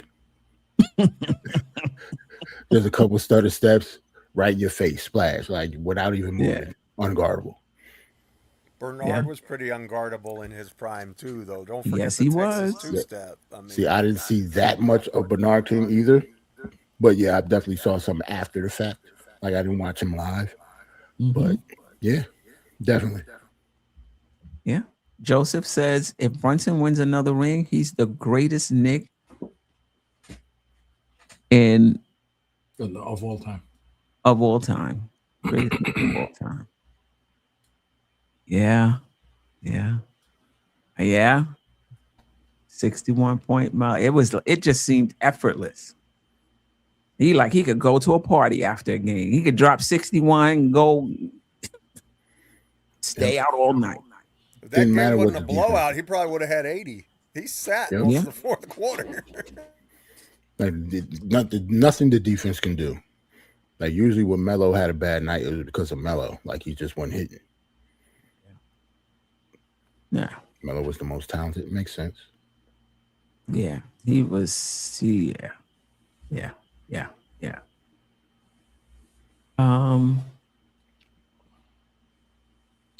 Any other topics in the chat? I have you guys. We won't stay long though. Do the Knicks have to be better than they were last season to repeat, or just as good? They have to be better. Yeah, I don't believe in being just as good. You have to be better if you want to win twice. If you want to win 3 times, you got to be better than that. That's just how it is to me. No teams have gotten worse since you won a championship. If anything, the team that wins the championship usually gets worse because stuff is taken away from them, especially when it comes to salary-wise and people getting paid. And that's in every sport. So, yeah, I think they have to play better in order for us to win a championship, especially even to get out of the East. We're going to have to play better than we did just by getting out of the East, and we was beating everybody's behind coming out of the East. We still going to have to play better than that because of teams got healthy, teams retooled. We have to be on our A game. Teams got better. They yeah. Queen, if you're not, I mean, you have to keep improving yourself. You can't stay idle. It's either you move, you're getting better or you're getting worse. It's 2 options. If you ain't getting better, that means you're getting worse. Because the other teams are getting better, they're leaving you behind. So, do you guys feel that the internal growth of the Knicks will be enough? Because the Knicks didn't really add a lot of outside talent. We brought in Drummond. I definitely think that's going to help. Do you think there's enough internal growth possibility for the Knicks to be better this season? Or, where do they get better? Or how do they get better? I guess for me, it's like maybe our wings will probably be a little bit more consistent. I mean, at this point, I don't know what our team, at least our starting 5, what have they not seen at this point? Like, OG Anunoby knows what he has to do in order for this team to win now. Maybe he didn't know that he had to take over games like he did in the past. I think they just have more information. And with more information, if the team stays the same, with the camaraderie and more information, I think they have to get better unless it's like something, physical, getting older and stuff like that. But none of our guys are old enough to be losing a step. So I think internally, like, even if we didn't make any big changes, we should be a better team next year. By the same token, though, Jerrell, you said they're not old enough to be losing step, but they're old enough to not improve on their game. They all who they are at this point, right? They're not going to get any better. I don't know. I wouldn't have said that. Yeah, I wouldn't have said that about OG Anunoby. I do not feel like I feel about OG Anunoby like I did now. No, but I think it's a matter of scheme because at this point we know what these guys can do, right? Mikal Bridges, for instance, we didn't get the maximum out of him. True. Because we've seen him. Like, this is not, he's been in the league. We know what this guy can do. Yeah. So, but he's been very limited in his output with the Knicks. So hopefully he could take another step and be more like the guy from Phoenix or even the guy from Brooklyn. You know what I'm saying? So maybe is there room for that though on this team? Okay, and the coaching staff's going to have to figure it out. They have to grow also. They have to come with different ways to unlock Cat.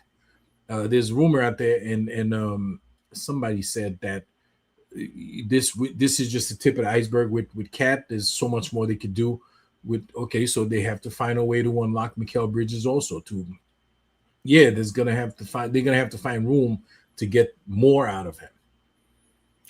I'm worried about, not worried. I want to see what happens in the non-Brunson minutes.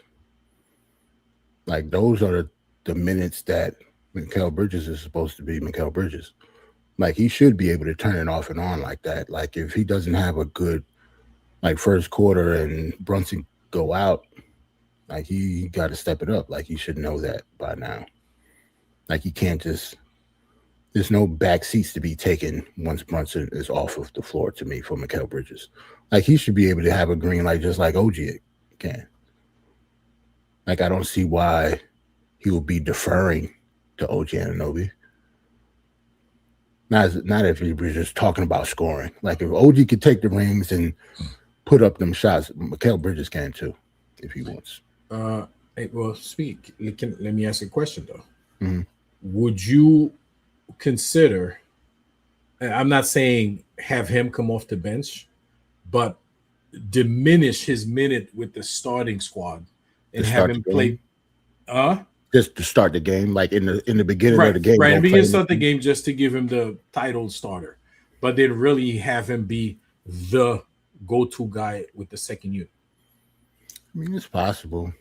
I guess that depends on him too, because that's when egos get involved. No, but he's starting anyway. I mean, ego is like that's better for his ego because Yeah, I know. with the second squad, with the second, he's the man now with the bench. Yeah, but he ain't stupid He's not though. just He an know afterthought. he would know what they doing though. Like it's not like, you know, once the substitution patterns change, he would know what's up. And like, you know, they kind of did that last year when they was taking him out the game. Like he was playing bad and Mike Brown sat him a few times, even in the playoffs. So yeah, I think Mikel knows that he needs to step up and when he should step up. Like I think that's the next maturation for him. He can get better in that. I just don't know. I don't know how the all-around Mikel that we saw in the playoffs. Mhm. I think seeing that more consistently in the regular season, I think he can do that. I don't know how much room there is for him to step up offensively with Brunson, Cat, and now OG. So is the feeling that he needs to be a more offensive minded or more consistent all around player? Well, for me, more offensive minded when Brunson isn't on the floor. Okay. Like I think Brunson, if Brunson is on the floor, I think he has a green light. Like I don't care how aggressive anybody is on the floor if he's on there. But once Brunson is on the bench and Mikel Bridges is playing, I don't see why he can't be assertive. But I guess that is on him and like the flow of the game and stuff like that. But I could think personally, that's what I'm waiting for next year. How does he play when Brunson isn't on the floor? How assertive he is? But aren't those the minutes we really want Towns to get going? Well, in the regular season or in the playoff, I think regular season Cat and playoff Cat, I don't know. And plus, to be honest, I'm kind of confused as to how they're going to use him anyway, Geoff. Like, Cat can score 25 points a game still if he wanted to, if it was up to him. So I think it's up to Mike Brown when it comes to that stuff. Are they not allowed, but do they want him scoring that much?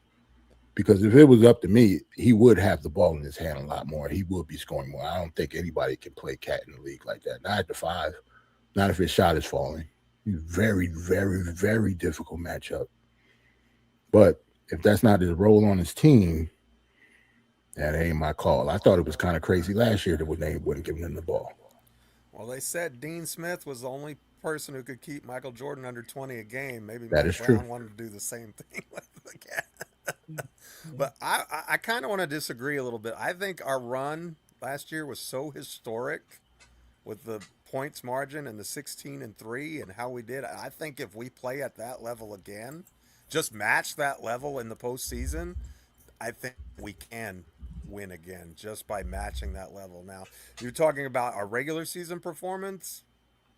No. Like I think that we really found a formula in the playoffs and exploited it.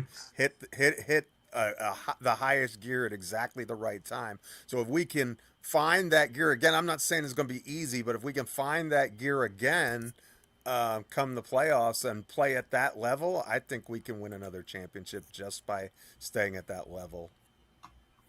Yeah, I agree with that. I actually don't think the Knicks are going to be a number 1 seed in the regular season.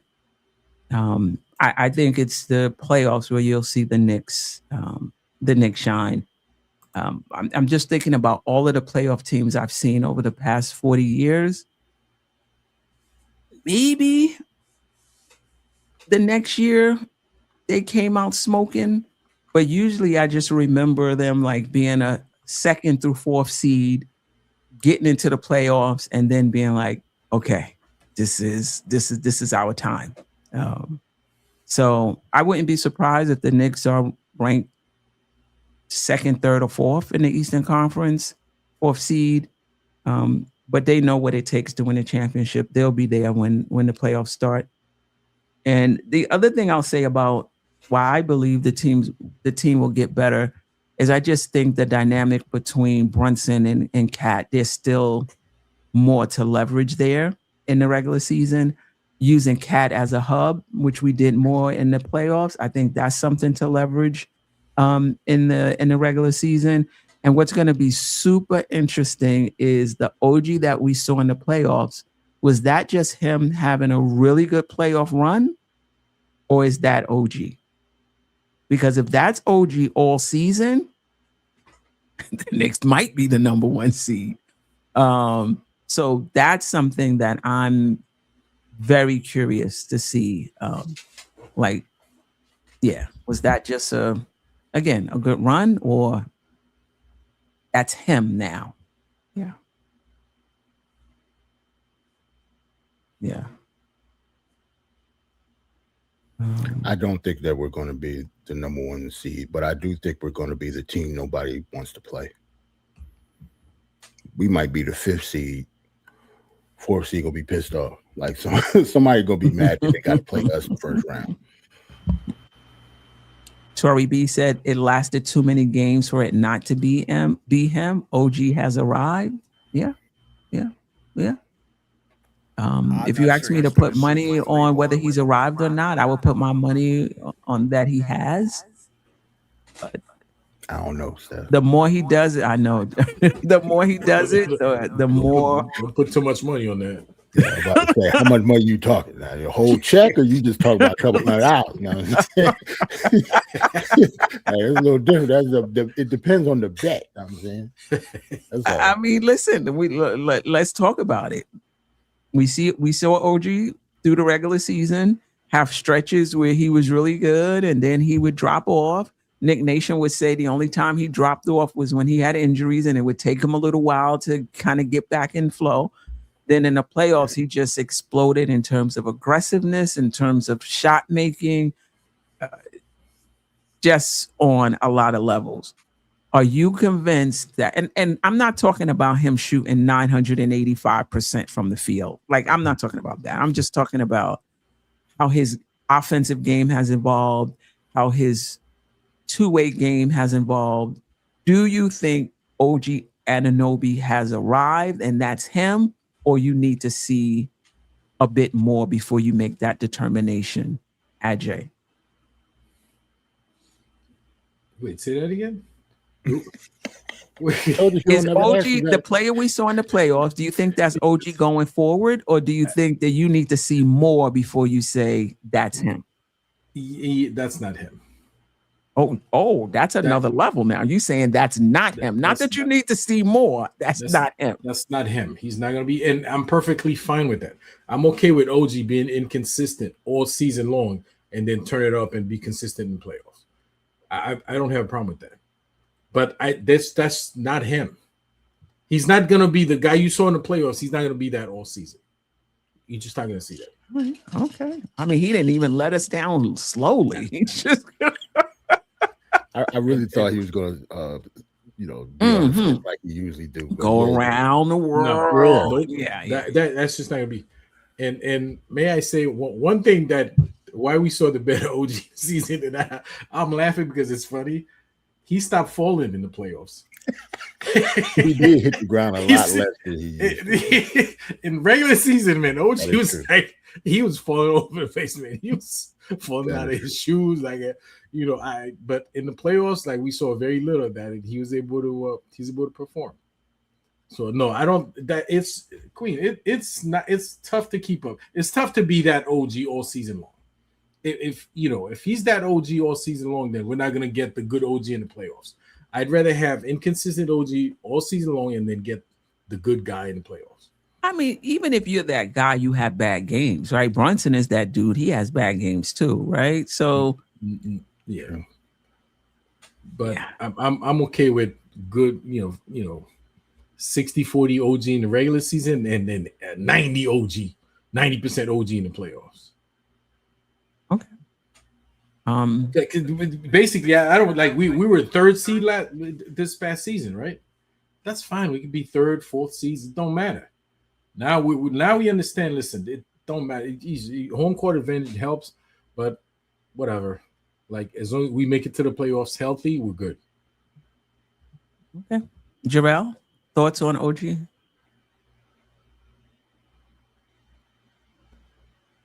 Oh, I'm sorry. Well, yeah, you kind of already kind of figure out where I'm at, Steph. I really haven't changed. Like I'm always, not always, What does but he have to do? I mean, I get it. It was a nice stretch, and it was the playoffs. Like he was on what should have been, and we won a championship because he was on at the time that he was. Like it was perfect timing. Um, do I think that we're going to have that same OG Anunoby all season? I kind of agree with Aj. Like I don't think so, but I don't think we need him to be all season. And if he does do that all season, OG had injuries in the past, so I hope the amount of usage doesn't change the fact that we was not lucky, but we was very fortunate for him not to have any major injuries around playoff time. So I hope I'm wrong, but even if I'm right, I don't think that doesn't mean that we don't repeat and he can't have an awesome playoff run like he just did. I don't know if he's gonna be like a 20-point scorer this throughout the year. Like I think that's kind of, I don't know, I think that'll be kind of tough. And if he does, I'm all for it. Like I hope he does. Oh, okay. It's kind of tough because defensively he's going to be consistent. It's kind of tough playing that defense and then play that offense all season long. It's just it's very, very few players throughout the history of the league that's been able to keep that up. So, all right, defensive Jeff? OG, we're gonna get him all season long. Sorry, Jeff. Go ahead. Oh, that's fine. I think if that's his floor, if playoff OG has become his floor, the league is toast. Oh yeah, it's over. That's different. Like that's it's over. Like no, I'm serious. If that's become his floor, the league is in serious trouble. I don't think that's the case because he shot like 60-something% from three. But that's what I'm saying. Like, besides the shooting percentage, Jeff. I understand that, but that's part of what made him playoff OG. He was such a dangerous threat from out there because he was shooting that ridiculous percentage.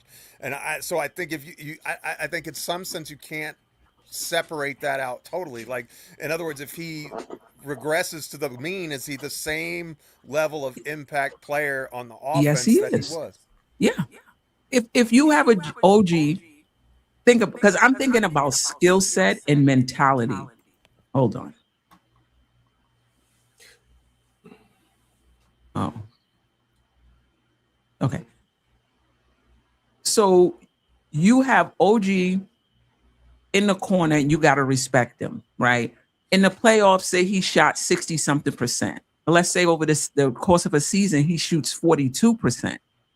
To personally, that's more. I would feel more confident in those numbers than the numbers he put up in the playoffs. Because who's shooting 65% from three in the regular? Like that's just unsustainable, right? But an OG Anunoby that we saw, who's shooting 41% from three, who's taking jab steps and shooting over people, who's driving to the lane and not falling down, whose handle is a little tighter, that's a different player, even if he's not shooting these astronomical numbers. If that's who he is, a two-way player that can shoot the three at 41% and can drive to the basket and square up and jab step and and hit shots over defenders, if that's him, at a decent efficiency, the league is in trouble and the Knicks are well on their way to repeating. That's what I'm talking about. I think the level will come down. The efficiency will come down, but I'm just talking about the talent and the skill set and still being efficient. I don't know if he's able to do that. The Knicks are different. But you're saying, Jeff, you don't think he'll be able to do it even at a decent efficiency? I just don't. I guess I'm from Missouri. Show me. Like I still I want to see it for longer. I just need to see it for longer. That's all I want to say. Like win the championship without OG doing what he's doing, but again, and if that is his floor, the league is cooked. I honestly believe that if that is his floor and everything that you just said so succinctly and brilliantly, if that is the new him, the league is cooked. Like, well done, served over easy, however you want to say it, they done. Because that elevates the team to another level. Because in my mind, if that's the OG that we get, that's an all-star two-way player, all-star two-way wing. You add that to the other all-stars we already have. That's a dynamic threesome that you haven't seen in this league in a long time. I mean, that's just, that's Wade, Bosch, James level stuff, in my opinion. Yeah. Okay, so we got 3. We got 2. We got to see more. We got 1. That ain't him.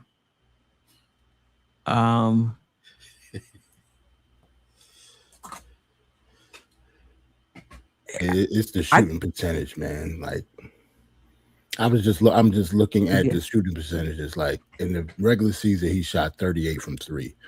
In the finals, he shot 50. So it's hard to get the 50 out of your head. I'm not expecting 50. That's what I'm saying. You can't expect I'm not expecting that. But if you don't expect 50, I don't know what's the drop off, and if that's the case, wouldn't he just be the same as he was in the regular season? But it depends. Situations matter and stuff like that. It's about how he plays too. It's not just the shooting percentage. So that's not the whole story. But I'm just saying, it's hard to get 50% out of your head when you think about how good he can be. I don't. He's not going to be 50. Right. He's not going to be 50. I'm just thinking more about his skill set, his aggressiveness, how that you have to tend to him, and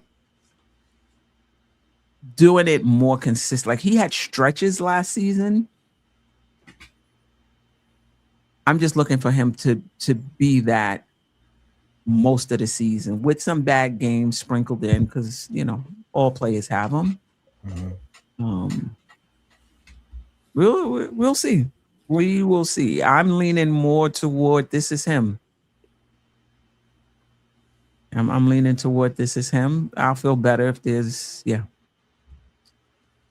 obviously game 66, I'll feel better. If that's who he is. But yeah. Tori said he no one expected. Hold on, let me just put it up here. But he'll be in the 40s. That's saying that he will be shooting the best of his career. He's never been 40%. Like, he's been close though. Don't get me wrong. He's never been a bad shooter from 3. Right. He's been close, but he hasn't been 40. But if he's going to be in the 40s, that's saying something for a whole regular season. Shout out to Kim Doc. Appreciate you. Miss you, sis. What's up, champs? Hey. It's so good to have a chip and a season to look forward to. Yes, it is. Nick Yak said 38 at a high volume isn't bad, and he is better every year.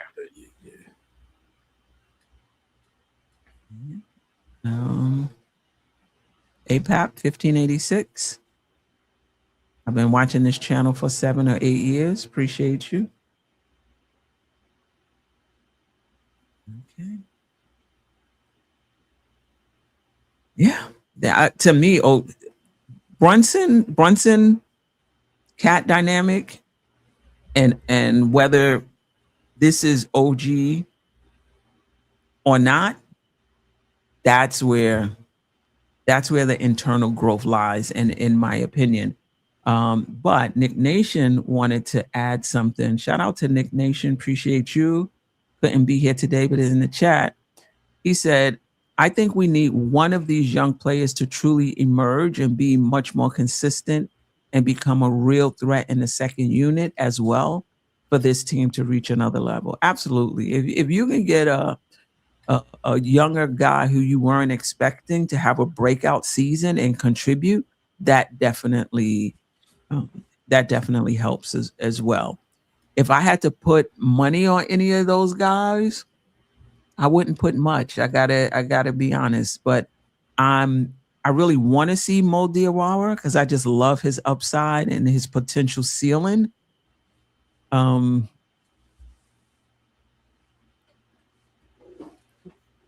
he has a little ways to go in my opinion. But yeah, if you can get a young guy who, or anybody that you weren't expecting to contribute, that definitely helps in terms of internal growth. I agree. It's Mo Diawara for me too. I think if anybody's going to do it, it's him. And I think the Knicks think that too, with the contract that they just gave him. Yep. East Blue Drew said put $5 on Pacome. He my nephew. I don't know. Maybe about $2. Yeah, but every reports keep saying how the Knicks they have a very high view, high opinion of him, whatever they say. Like they think of him very highly, but they don't show it. Who? Pacome. Oh, they gotta say that though. Like what they gonna we don't really like him. They don't think that Diawara. They give him a contract. Yeah, that's how you know. Daddy though, I think the thing with Daddy is I think he shoots the ball in practice the way that Deuce did before Deuce had his breakout. You know what I mean? Remember how Deuce couldn't hit the broadside of a barn for about a year and a half, and then all of a sudden he started becoming a consistent three-point shooter? I think that they see a lot of those same attributes in Daddy's shot, and if Daddy can make the three-pointer with consistency at this level, then all of a sudden he becomes a lot more playable, in my opinion. Right now, he's Ray Charles numbers from out there, but if the player that he looks like in practice ever turns into the player in games, which there's no guarantee of that, then I think that's where the confidence in him comes from. I could be wrong about that, but that's my understanding. Yeah. Nick Nation says don't sleep on Kolek for fighting for that backup spot behind Brunson. Okay. And Magellan says I got my money on Drummond having a resurgence. That'll definitely be I kind of had that feeling too. If he comes in shape, and can turn back time just a year or two, that would help the Knicks tremendously. And then whoever we get for that 14th spot, I just think the Knicks have something cooking. All right. We might have to go back to March for the last really good Diawara game. I mean, let's see. Maybe it all came together for him over the summer, and he'll clean up some things and be that guy for us in next year.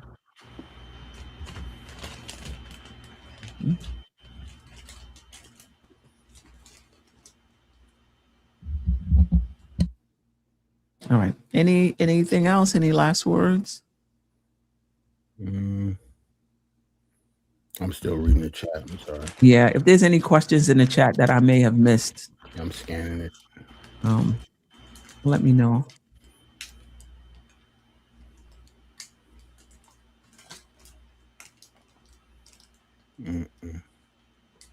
No questions. Okay. Right.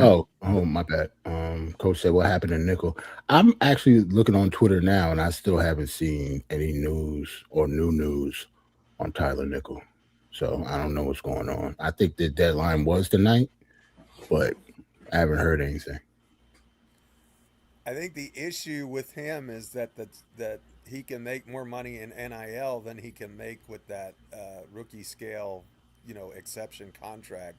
And so you're talking about signing him to a standard contract, which right now we just don't have the money to do. And so looks to me like we're just going to end up losing the draft pick just because of our salary cap situation, which is kind of unfortunate. But what I'll say is what I saw on the blog the other day when all this mess happen is that if losing Tyler Nickel causes your franchise to collapse, then you've got a lot bigger problems That is in your front office than that. So, nice player, shot really well from three in the summer league. I think he has the chance to be a good 3-and-D wing eventually. But the rules just kind of, blame the federal court in Denver. They're obviously chicken nugget fans, and they were trying to hurt the Knicks, and they did a good job by getting him his eligibility back. So I think he's gone, unless we can make a trade somehow that opens up space for him, which seems like we'll make a deal, but I don't know if we'll make a deal to get the player that we want plus free up space for him. I don't know. That's a lot that's a lot of hoops to jump through. But for certainly the G League two-way contract is out because he can make more than that going back to school somewhere. Like he can make double the two-way contract. So it's either sign him to the standard exception contract, but we got to find some money to do that and get another veteran in here, or lose him for nothing. That's not really great, but I don't think there's any way that the front office could have anticipated that he was going to magically earn another year of eligibility like that. right.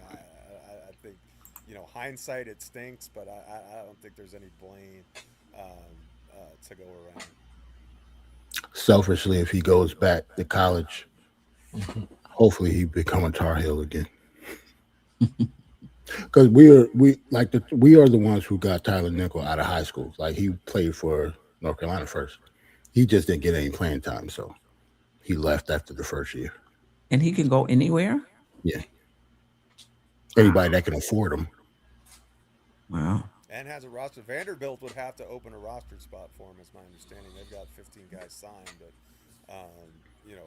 players can get. It's pretty much free agency in college nowadays. Yep. That someone will make room for Tyler Nickel if he decides that he wants to go back. Just there's no doubt in my mind about that. If he goes back, I hope he just doesn't have any hard feelings. That's all. I would love him back. Yeah. But we still have his rights, right? I don't know those rules. No. If we didn't tender him a contract by the His deadline, draft rights, I mean. No, he'll be able No? to if he goes back to school. That sucks. Because we didn't tender him a contract, he will be able to go back into the draft. That's So you lose the understanding. pick? He can go back into the draft, you're saying? Yes, Wow. that's my understanding. Wow. I didn't It would know be that. like we lost the 47th pick. That's my understanding. I could be wrong. Correct me if I'm wrong, please. But that was that was the big deal about the deadline. If we didn't offer him at least a two-way or something by that point, now we can still work out an agreement with him. Is my understanding. We can, we can make some room and still sign him before he decides to go back and those sorts of things. But yes, I believe that's true, Coach. I believe it's true. We just have to offer, but there's not even anything out there saying that we offered anything to him. So I don't know. I can't say with any.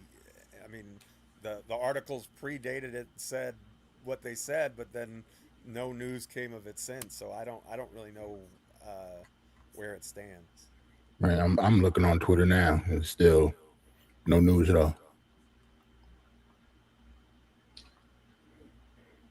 All right. Wait, one more thing, Queen. Shout out to Nick Yak. Says last 11 years, Drummond played less than 50 games 7 times. He can't play heavy minutes. I think it's the other way around. He's been resting the last 11 years, so he should be able to play a lot of minutes for us.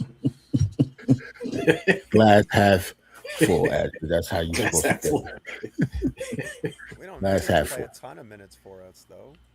And we don't need him to play. Do we need him to play heavy minutes? No, we don't, but he's going to be available because he's been resting the last few years. So he better be available. Yeah. I think he understands the situation. He'll come in. He'll be in the best shape of his life. Trust me. I think he will too. Yeah.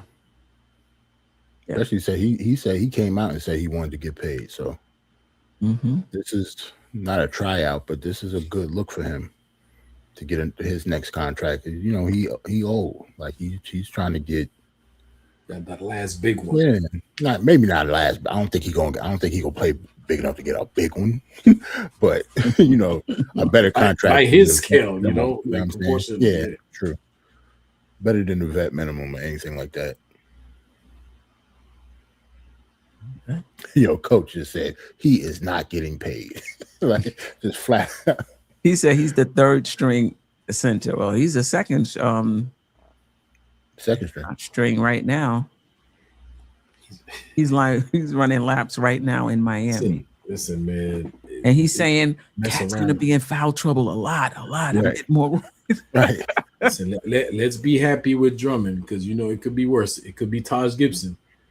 And it could be Taj Gibson get a call and 72 hours later he's got to suit up for the Knicks. So he's running across the Brooklyn Bridge, try to get in shape. I see Taj Gibson. Drummond's only about to be 33. He turns 33 next week. We're talking about him like who? Taj Gibson? You know, nah, Drummond. Drummond. I was about to say, Jeff, you keeping up with Taj? Yeah. You're down for the cause. I gotta say, you know how old Taj Gibson is? Like, you must have just looked that up. Yeah, I heard you. Jeff got Taj on speed. He got Taj on speed dial. If I see Taj Gibson in a Knicks jersey, any jersey, I would be any jersey. I'd be completely shocked. I think Taj is done, man. He loses weight. Oh God, that's hopefully. He said, I remember when Tibbs called Taj while he was in Brooklyn buying Chinese food. We need you tonight. Yep. Put that egg roll back. Let's go. Do that soy sauce out the trash. He ran across the Brooklyn Bridge and back. Ran across. Coach, I'm ready. Let's go. Oh boy, he ran straight to the garden and played 18 minutes that night. But did okay when he came in though. Stuff like it's not like Taj was some bum to come off the street. Like he played basketball. You know what I'm saying, for his standards. Yeah, and the circumstances where he just got in with the soy sauce on his shirt. Think about like you in a bodega getting a chopped cheese, and all of a sudden Tibbs call you. We need you tonight.